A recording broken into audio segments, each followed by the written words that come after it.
Hi everyone, welcome back to the channel. So today we're going to start our fan art review series again. So I finally finished the Wheel of Time series, so that means more character paintings. So I don't really know who all I'm going to paint this time around, but I know I'm going to do the Targaryen 3 and probably an Ashaman painting and probably one for the Supergirls too.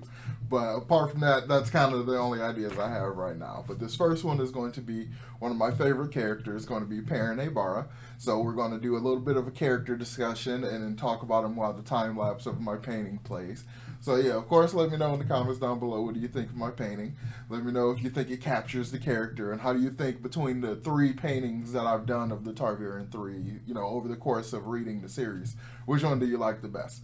So of course, as always, make sure you hit that like button and subscribe to the channel if you haven't done so already, and let's begin.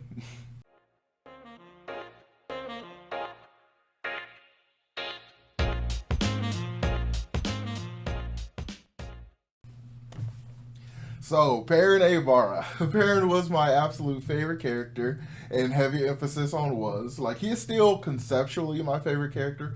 I still really like the idea of his character because I still very much relate to him as a person. I very much relate to that gentle giant kind of thing because I'm like 6'2" and like a huge guy and stuff.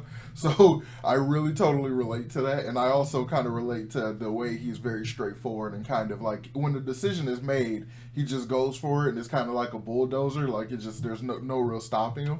So I kind of relate to a lot of that. And kind of like, growing up being, I think a lot of bigger people are. Like I've always been like a large guy. So even in my youth, I was kind of always cognizant about my extra strength and stuff like that. So that kind of stuff, the parent I really, really relate to. And my love of werewolves and wolves in general is just like he of course taps that enjoyment area there. So as a concept, Perrin remains my favorite character. I love all the wolf stuff. I like his personality and I like his setup. Even like his whole thing with Fael.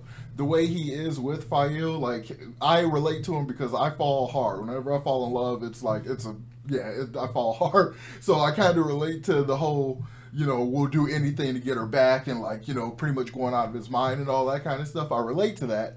But as a reader and as somebody who's consuming, media for entertainment, the way his storyline and story arc is written kind of like wasn't very satisfying because there were some parts that were big ups and then there were parts that were downs and then there were lulls and like you're just kind of waiting for something to happen for a long time. So I think really the pacing of his overall story arc wasn't done the justice that it could have been done.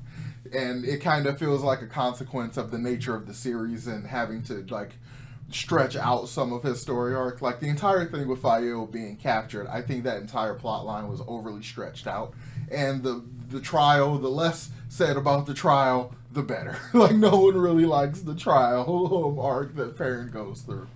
But I think ultimately this kind of character who has a connection to nature in this way and that kind of reflects itself in his personality as well as the supernatural aspects, I think that's just a really interesting type of character. They tend to be my very favorite kinds of characters. Even in like the Demon Wars saga, their magic system runs off of magical stones. And there is a stone that basically makes you a were-tiger. And I thought that was really cool. So pretty much anything like this, I really, really like. I tend to really like it. So some of my favorite things about Perrin, one of my favorite moments was when he killed Lanfear at the very end of the series, which is very, it's a very kind of, it felt like a culmination, kind of a capstone to his character arc, which I've already talked about in previous videos. But one of the major emotional moments that kind of hit me with his character is when he found out about his family's death. Like that whole thing when he lost like his entire family and stuff, and just the way it kind of plays, like when he tries to basically like hold it all in and not really deal with it, kind of try to deal with it later or whatever. And Fael basically is like, no, like you have to deal with this like immediately kind of thing. And like that whole thing I just thought was like, it was very heartrending, like it was very emotional stuff, and I really appreciated that. And even in concept, while talking about Fael, just the concept of their relationship, I do like. I really like them together. Them, like especially when we get to understand Fael and like where she's coming from and stuff a lot more.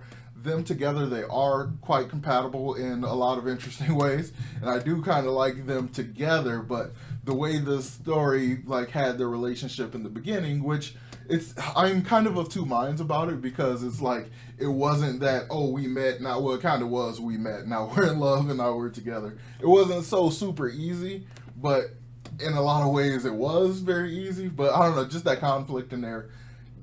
In hindsight, I appreciated it a bit more than I did while reading it, because of course I was very much taking Perrin's side, and just some of the stuff that she was doing was incredibly frustrating. So it was just like, so I just kind of had a sour taste in my mouth about the relationship for a good while, and then the pacing of Perrin's story, it wasn't going exactly where I was hoping it was going to go as quickly as I hoped it would go, because after Lord of Chaos I was expecting to just get so much interesting Perrin stuff, and we just didn't for the longest time. So that's kind of one of the reasons why he's kind of fallen out of my favorite character list. Nynaeve kind of overtook him a little bit ago.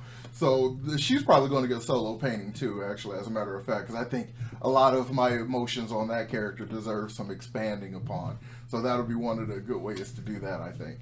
So I really, really do still like Perrin. I almost feel like I have to kind of apologize for him not being my favorite character anymore. I almost feel like, apart from feeling like I kind of have to apologize, I almost feel like I deserve an apology for doing a wolf brother, a wolf character, a wolf, a wolf, doing them like that. Like, it's just, I don't know. The pacing did such a disservice to his story, and that trial storyline was just kind of junky. So the entire nature of his story arc could have been done better. But when you ignore all the pacing stuff and just kind of compress all those events together and look at the arc as itself, I think it's really, really well done. So to go from someone who's very shy and timid, and like to the point where some people might even think he's like not even mentally all there, or not as sharp as other people around him and stuff.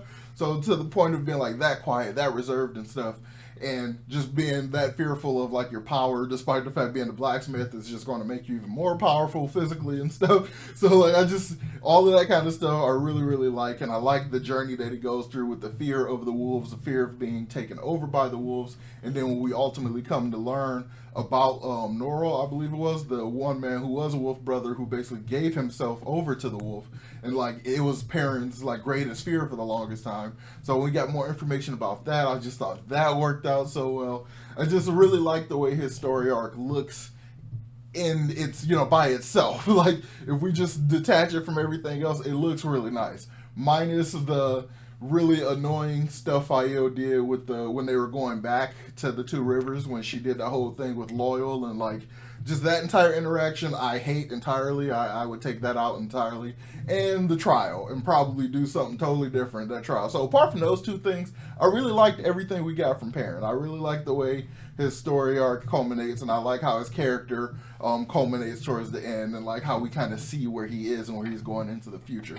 And as we can tell based on him searching for Fael and stuff, that love he has for Fael is not going anywhere, and neither is this internalized guilt he always carries.